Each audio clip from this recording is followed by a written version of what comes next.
26 जनवरी 2026 को हम अपना 77वां गणतंत्र दिवस मना रहे हैं।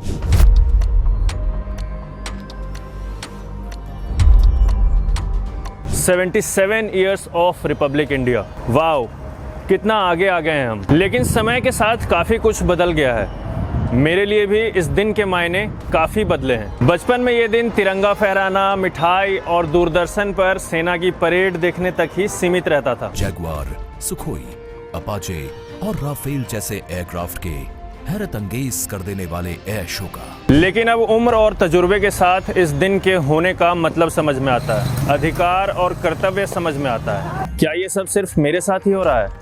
आइए जानते हैं हमारे देश के लोगों के लिए आज़ादी के इन 76 सालों में क्या कुछ बदला है।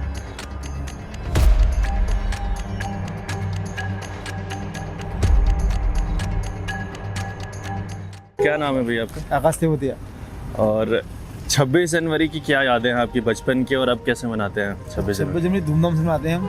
हमारा देश गणतंत्र दिवस है उस दिन 26 जनवरी को।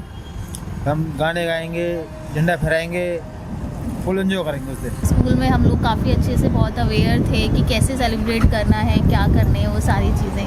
यार 26 जनवरी तो हमेशा से स्पेशली रहा। बचपन में ज़्यादा ही थोड़ी एक्साइटमेंट थी, स्कूल में जाना होता था, प्रोग्राम करना होता था। बचपन से तो मैं गांव में रहा हूँ। अभी जब गांव में रहते थे तो वहाँ का तो माहौल कुछ अलग ही होते थे। हैं, एक हफ्ते 10 दिन पहले से ही तैयारी।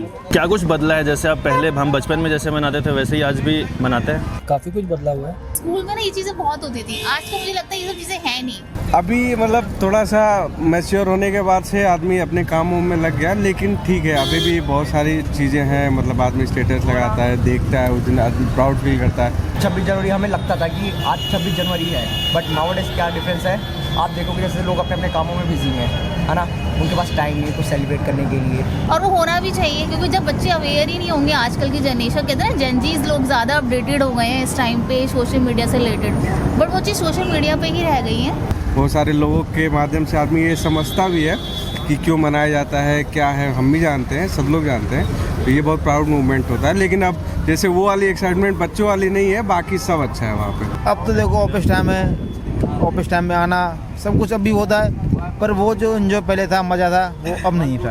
आप अपने देश से प्यार करते हैं? हाँ बिल्कुल करते हैं। देखो आई एम इंडियन, तो ऑफ कोर्स मैं करती हूँ, बट हाँ जो चीज़ें एक आउटसाइड इंडिया हमने देखी हैं, जो फैसिलिटीज़ हैं, जो ज़्यादा एनवायरनमेंट है, ये सब चीज़ें वो शायद इंडिया में कम है। हर आदमी कंट्रीब्यूट करना चाहता है। ऐसा नहीं है कि जो भारत में रह रहा है, चाहे देश के प्रति देशभक्ति है, तो वो करना नहीं चाहता, बिल्कुल करना चाहता है। लेकिन जैसे हर इंडिविजुअल अपने काम में उलझा हुआ है, मतलब पर्सनल लाइफ में, प्रोफेशनल लाइफ में। जो हमसे हो सकता है देश के लिए वो हम करते। किसी का मदद हो गया, कोई प्रॉब्लम में हो तो उसका प्रॉब्लम सॉल्व करना, तो बस यही हम अपने देशभक्ति समझते हैं। जो हम एक दूसरे से नफरत ना करें, प्यार करें और एक दूसरे को दर्द समझे, यही देशभक्ति है। देशवासियों को क्या कहना चाहते हैं आप? देशवासियों को सबसे निवेदन सबसे मेरा यही है कि गणतंत्र दिवस है कल, सभी धूमधाम से मनाएं, ध्वजारोहण करें, अपना अच्छे से साफ सफाई करें। मेरा क्लियर सा मैसेज है पूरे देशवासियों को कि आप ज़्यादा पढ़ें, ज़्यादा पढ़ेंगे आपको ज़्यादा ज्ञान होगा।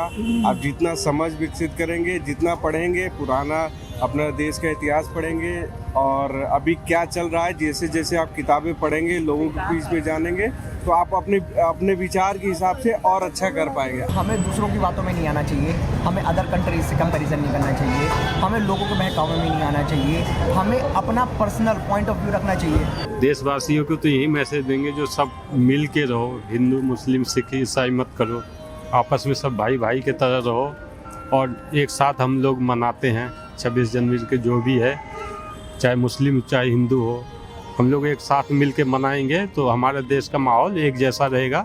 फिर बाहर के कोई भी हो वो हमें कुछ नहीं बिगाड़ सकता है। आज दुनिया में कई जगह लोकतंत्र कमजोर हो रहा है, सिर्फ और सिर्फ कुछ सो कॉल्ड पावरफुल लीडर्स की वजह से। हमें सिस्टम, सरकार, पुलिस, नेता और उनकी नीतियों से ऊपर उठकर अपने देश के बारे में सोचना होगा, बोलना होगा जब कुछ गलत हो, अपने आसपास के लोगों के साथ खड़ा होना होगा जब उनके साथ कुछ गलत हो, अपने आप को रिस्पॉन्सिबल बनाना ही होगा, अपने हिस्से का ही सही जिम्मेदारी उठाना ही होगा।